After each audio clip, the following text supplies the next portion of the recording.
श्री कृष्ण जन्माष्टमी समारोह बहुत ही धूमधाम और हर्ष उल्लास के साथ उत्सव पैलेस रामपुर में रविवार के दिन यदुवंशी जन कल्याण समिति की ओर से मनाया गया। मुख्य अतिथि सहायक आयुक्त स्टेट जीएसटी विवेक यादव ने भगवान श्री कृष्ण के चित्रपट के समक्ष दीप प्रज्वलन कर इस कार्यक्रम का शुभारंभ किया। प्रांतीय अध्यक्ष ओडी यादव ने समाज को एकजुट होकर सामाजिक बुराइयों से दूर रहने का आह्वान किया और समाज से बुराइयों को उखाड़ फेंकने के लिए भी अपनी बात कही। मुख्य वक्ता नरोत्तम सिंह यादव ने भगवान श्री कृष्ण की वंशावली तथा उनके जीवन चरित्र पर विस्तार से प्रकाश डाला। इस सुंदर अवसर पर हाई स्कूल, इंटर, स्नातक, परास्नातक, बीएड, डीएलएड के मेधावी छात्र छात्राओं तथा सेवानिवृत्त कर्मचारियों और अधिकारियों को सम्मानित किया गया। लगभग 120 बच्चों को सम्मान प्रदान किया गया। सांस्कृतिक कार्यक्रम तथा श्री कृष्ण की बाल झांकी में अभिजीत यादव, अभिनव यादव, केशु यादव, वासु यादव, सुनीता यादव, हरवीर यादव, अभिषेक यादव और शिवा की प्रस्तुतियों ने मन मोह लिया। इस अवसर पर समिति के प्रांतीय अध्यक्ष ओडी सिंह यादव, वरिष्ठ प्रांतीय उपाध्यक्ष चंद्रपाल सिंह यादव, जिलाध्यक्ष रोशन सिंह यादव, जिला सचिव सुधीर यादव, सुभाष चंद्र यादव, राम कुमार यादव, संजय यादव, राजीव यादव, आनंद कुमार, रमाकांत यादव, चंद्रकेश यादव, राधेश्याम यादव, श्याम सिंह यादव, अमरपाल सिंह यादव आदि बहुत संख्या में जन सामान्य मौजूद रहा। एक शानदार कार्यक्रम, एक प्रेरणादायक कार्यक्रम और प्रस्तुति सराहनीय रही। सुधीर यादव जी के सधे संचालन की सभी ने मुक्त कंठ से प्रशंसा सराहना की। आधा अधूरा ज्ञान है वो इनको पीछे की ओर ले जाता है। बहुत सारी ऐसी ज्ञान है, ऐसी श्रुतियाँ हैं और ऐसे ट्रिक्स हैं या उपकरण हैं जिनकी हम बात करते हैं तो हमें लगता है कि ये सब चीज़ें झूठी रही होंगी। जैसे एक महाभारत का प्रसंग ये था कि जब चक्रव्यूह की रचना हुई, भगवान श्री कृष्ण के भांजे अभिमन्यु, शायद ये महाभारत के 14वें युद्ध की घटना रही है कि चक्रव्यूह की रचना में जयद्रथ को एक दिन का वरदान था कि एक दिन उसे कोई नहीं हरा पाएगा और उस चक्रव्यूह में अभिमन्यु ने प्रवेश कर लिया और शेष पांडव विशेषकर भीम थे, उनको उस पहले द्वार पर ही एंट्री नहीं मिली, घुसने नहीं दिया गया।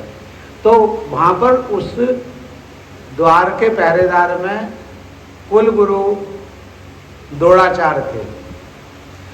तो भीम ने गदा युद्ध में उनका रथ तोड़ दिया और रथ तोड़ने के बाद में पहले द्वार क्रॉस कर गए और दूसरे द्वार में जयद्रथ के पास पहुंचे। लेकिन जब रथ तोड़ा तो उन्हें ये लगा कि हो सकता है इस रथ को का ये दोबारा प्रयोग भी करें, तो उन्होंने उस रथ को उठाकर और बाहर फेंक दिया, ऊपर की ओर फेंक दिया। जब परीक्षित को ये घटना सुनाई गई सुखदेव ने, तो परीक्षित को भी विश्वास नहीं हो रहा था कि नहीं साहब ऐसा नहीं हो सकता, और आज के ज़माने में तो बिल्कुल ही नहीं विश्वास होगा। लेकिन फिजिक्स पढ़ने वाले बच्चे सब जानते हैं, पलायन वेग का नाम सुना है, एस्केप वेलोसिटी।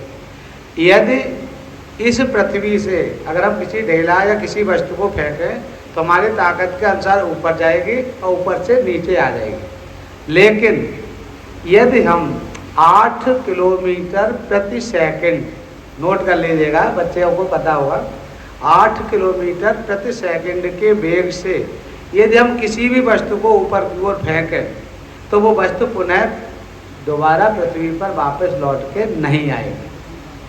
और इसी सिद्धांत पर आपके जो सैटेलाइट बने हुए हैं, जिन्हें हम आपका मोबाइल का प्रयोग कर रहे हैं, रेडियो का कर रहे हैं, कंप्यूटर का कर रहे हैं, तो ये सब चीज़ें उस सैटेलाइट का सिद्धांत है। बहुत सारी ऐसी घटनाएं हैं जिसमें ये कहा गया है कि उस हम सनातन धर्म के जो बिंदु हैं, जो शायद उनमें कोई भी अच्छे बच्चे आगे बढ़े। दूसरा, ऐसे कर्मचारी जो रिटायर हो गए अब का, जिन्होंने अपनी सर्विस की सेवा पूरी कर ली है, उनको भी सम्मानित करते हैं। उसमें दो उद्देश्य, एक तो ये है उन्होंने अपनी सेवा पूरी कर ली, परिस्थितियों से लड़ते हुए की, उनको इसलिए सम्मानित के साथ ही उनसे उम्मीद ये है कि वो समाज को दिशा निर्देशित करें। ये नहीं, इसलिए नहीं कि घर में जा कर के बैठ जाए, घर में तो वैसे ही बैठना, कभी न कभी तो ऊपर वाले के पास भी जाना है। इसलिए जब तक सांसें चलती हैं तब तक समाज के हित के लिए कुछ न कुछ करो, सही रास्ता दिखाने का भरसक प्रयास करो। इसलिए ये दो उद्देश्य हैं इस संसार। स्यंतक मणि थी, स्यंतक मणि का जिक्र है कि भगवान श्री कृष्ण से ने ये कह दिया था कि कोई जो सत्यभामा का जो भाई या पिता थे, उनसे ये कह दिया था कि ये स्यंतक मणि तुम्हारे योग्य नहीं है, उस मणि को आप महाराज हुसैन को दे दीजिए। इत्तेफाक ये हो गया कि वो मणि को लेके जंगल में गया और जंगल में एक शेर ने हमला किया और हमला करके उस का मतलब मर्डर कर लिया, मांस खा लिया और सैंतक मणि वहाँ पर पड़ी रही। जब सैंतक मणि वहाँ पर पड़ी रही तो वहाँ पर जामवंत जी आए, उन्हें देखा ये बड़ी चीज़ है, अच्छी चमकीली वस्तु, तो उसको उन्होंने ले जाके अपने गुफा में रख दिया। तो उस मणि की विशेषता क्या थी कि वो रात में भी अपना प्रकाश देती थी।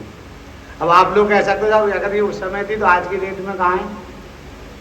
तो हम सभी जानते हैं, फिर साइंस पे बात आती है कि रेडियो एक्टिव एलिमेंट हैं, उनमें से अल्फा बीटा गामा किरणें निकलती रहती हैं। अगर उन किरणों को अगर हम किसी संशोधन के द्वारा दृश्य प्रकाश में बदल दें तो वो स्वतः उसमें से लाइट निकलती रहेगी। उसके लिए हमें किसी भी इलेक्ट्रिक की ज़रूरत नहीं है। तो जिस हम इलेक्ट्रिक की आज बात कर रहे हैं, ये कह रहे हैं साहब 150 साल पहले साहब जे थॉमसन ने इसकी खोज की इलेक्ट्रॉन की, उसके बाद इलेक्ट्रिसिटी आई। ऐसा नहीं है। अगर हम अपने इतिहास को देखें, ढूंढें, तो हमें पकड़ में आती नहीं साहब, ऐसा नहीं है। जितनी भी चीज़ें लिखी हैं वो सारी चीज़ें सत्य हैं। एक रामायण काल में एक बहुत चर्चा होती है कि पुष्पक विमान की। तो वो पुष्पक विमान क्या था? वो तीनों स्थितियों में, हवा में, जल में और थल में चल सकता था। लेकिन लोग कहते साहब हवाई जहाज की खोज तो 100 साल पहले हुई है। ऐसे आलखंड में एक चर्चा चली है कि साहब आलखंड में जो आला, उदल, सुल्तान, मलखान, ब्रह्मा, ताला, सैयद, देवा ये थे, तो इन पे 5 उड़ने घोड़े थे। उड़ने घोड़ों का जिक्र है। और वो कहते थे कि अगर राजा को अगर कोई सूचना लेनी है तो उस दरबारी को अगर देर लग जाती थी उसके आने में, तो वो क्या करते अपने घोड़े को उड़ा देते थे और उस गेट को ही पार करके दूसरे को पहुंच जाते थे। अब कल्पना हम कर सकते हैं घोड़े में किसी में ताकत नहीं हो सकती। जो हमारे रामपुर में जो किला बना है वो भी लगभग 100 फीट ऊंचा तो होगा, लेकिन 100 फीट ऊंचे घोड़े को कुदा सके। लेकिन ये भी तो संभव हो सकता है कि उनके समय में एक छोटा विमान की खोज हो गई हो। इसी तरीका से एक और रिसर्च है, ये श्री राधे श्याम यादव जी, जैसा नाम भी भगवान कृष्ण और राधा के नाम पर है, और आप अपना गायन और वाचन भी राधा कृष्ण के नाम पर ही करते हैं और लिखते हैं। तो अनुरोध है कि भगवान कृष्ण के संबंधित अपने गायन श्री राधा।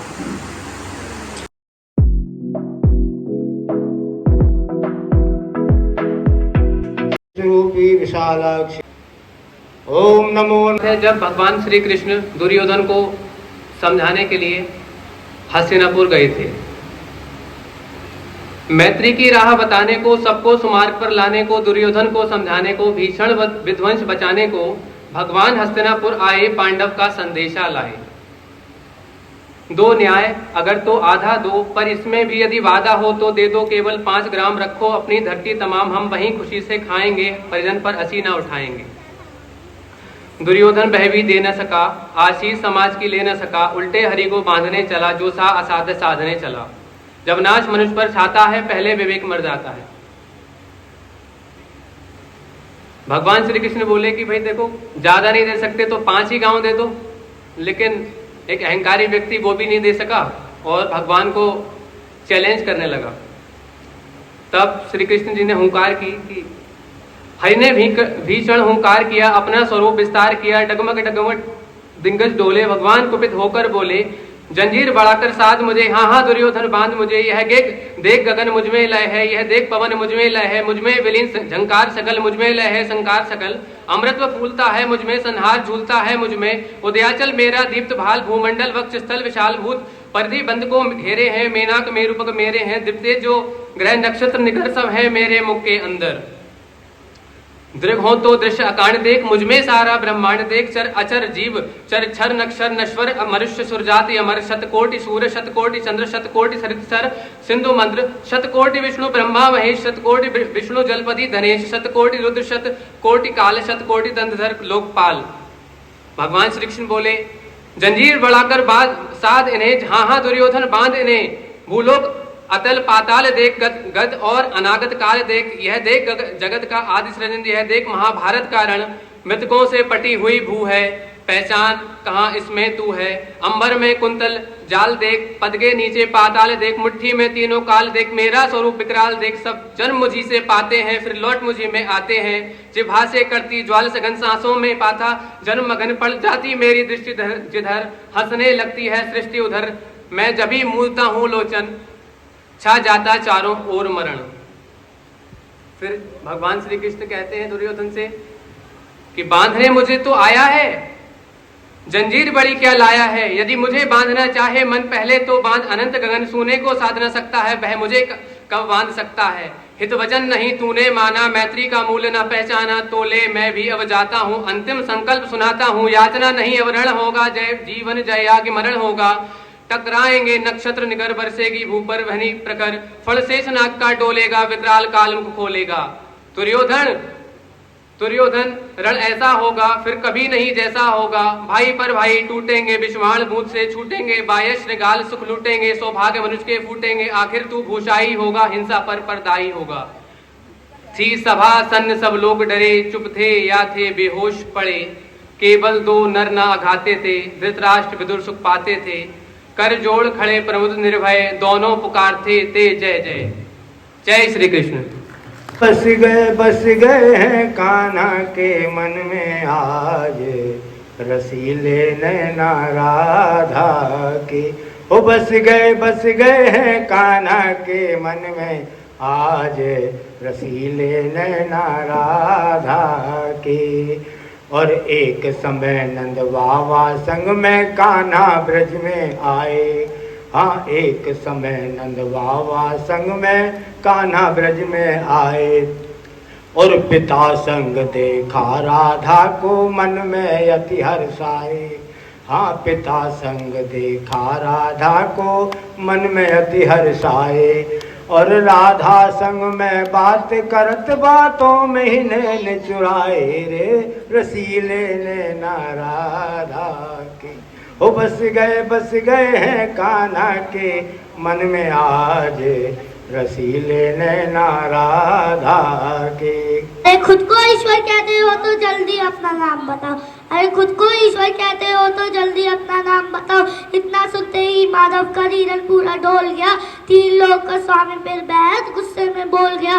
कान खोल कर सुनो पार्थ, मैं ही देता का राम हूँ, कान खोल कर सुनो पार्थ, मैं ही देता का राम हूँ। कृष्ण मुझे सब कहते हैं, मैं द्वापर का घनश्याम हूँ, रूप कभी नारी का रख कर मैं ही वेश बदलता हूँ, धर्म बचाने के खातिर मैं अंकित केस बदलता हूँ।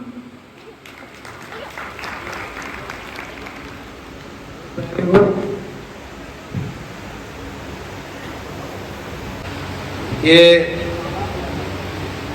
रूपी विशालाक्ष